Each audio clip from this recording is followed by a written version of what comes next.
સુરત મનપા દ્વારા સ્વચ્છ ભારત મિશન અંતર્ગત બનાવેલા માન દરવાજાના શૌચાલય શોભાના ગાંઠિયા સમાન બન્યા છે. છેલ્લા 2 વર્ષથી શૌચાલય બંધ હોવાના કારણે સ્થાનિકોને પરેશાની વેઠવાનો વારો આવ્યો છે. સુરત મહાનગરપાલિકા આમ તો સ્વચ્છતામાં દેશમાં બીજા નંબરે છે. સુરત મહાનગરપાલિકા દ્વારા જાહેર શૌચાલયો પાછળ બજેટમાં લાખો રૂપિયા ફાળવવામાં આવે છે. પરંતુ સ્થિતિ એ છે કે સુરત શહેરમાં બનાવવામાં આવેલા ટોયલેટ્સ શોભાના ગાંઠિયા સમાન બની ગયા છે. એક બાજુ લોકોને સુવિધા આપવાના દાવા તો બીજી તરફ લોકોના ઉપયોગી શૌચાલય બંધ હાલતમાં જોવા મળ્યા છે.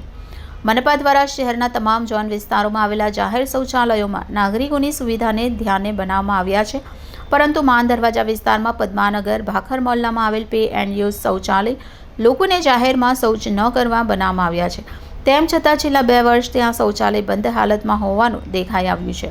શૌચાલય બંધ હોવાને કારણે આસપાસ ગંદકી ફેલાતા દુર્ગંધના કારણે સ્થાનિકોને ભારે પરેશાની ઉઠાવવાનો વારો આવ્યો છે. आपका नाम? जी, मेरा नाम है सामाजिक कार्यकर्ता अकबर मनियार, मान दरवाजा बाखर मोहल्ला विस्तार से। क्या समस्या है यहाँ पे? समस्या तो यहाँ ऐसी है पे एंड यूज़ की कि ये 3 साल से लगभग तो बंद हो चुकी है और दूसरी बात कि यहाँ पे गंदगी का अभाव बहुत रहता है. कचरा फेंकने वाले इसके अंदर कचरा फेंक के जाते हैं. यहाँ के स्थानिकों को मच्छरों का, डेंगू का, मलेरिया का त्रास हो चुका है. आपने इसकी कंप्लेन की है? मैंने इसकी कंप्लेंट महानगर पालिका में भी, हाउसिंग विभाग में भी की हुई है और SMC commissioner, deputy SMC commissioner Ashish Nayak ji को भी मैंने व्हाट्सएप के माध्यम से इसकी जानकारी दी है. क्या निर्णय लिया आपने? उन्होंने अभी हाथ में बोले प्रोसीजर चालू है और जो भी बोले हम आगे की कार्यवाही करने वाले हैं. लेकिन परेशानियाँ होती है? परेशानियों में ऐसा है कि यहाँ पे स्थानिकों को सब इसका झेलना पड़ता है. गंदगी की बदबू, जो कचरा, ये वो पूरी गंदगी होती है इससे. क्या चाहते हो आप?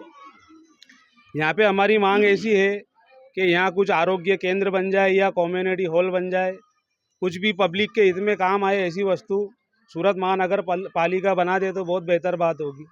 आगे आप क्या करोगे?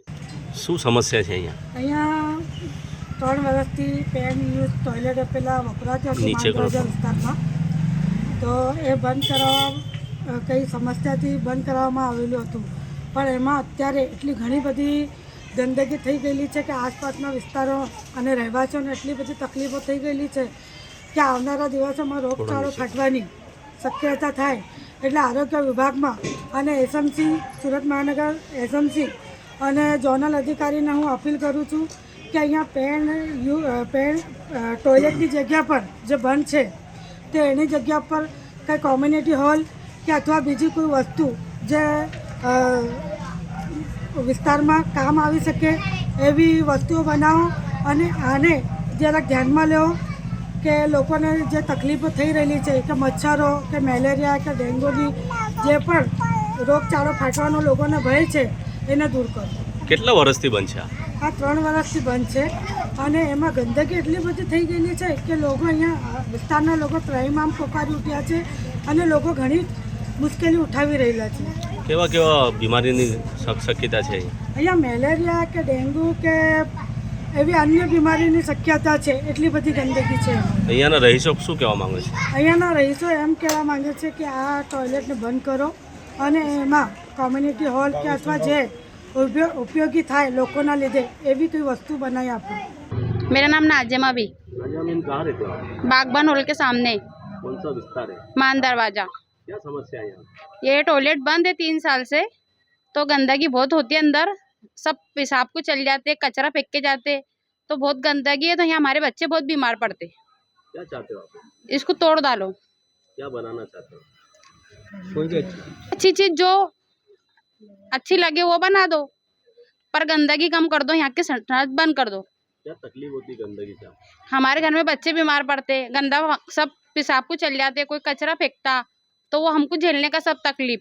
हम घर के सामने रहते, हमारे घर के सामने संडास है हो.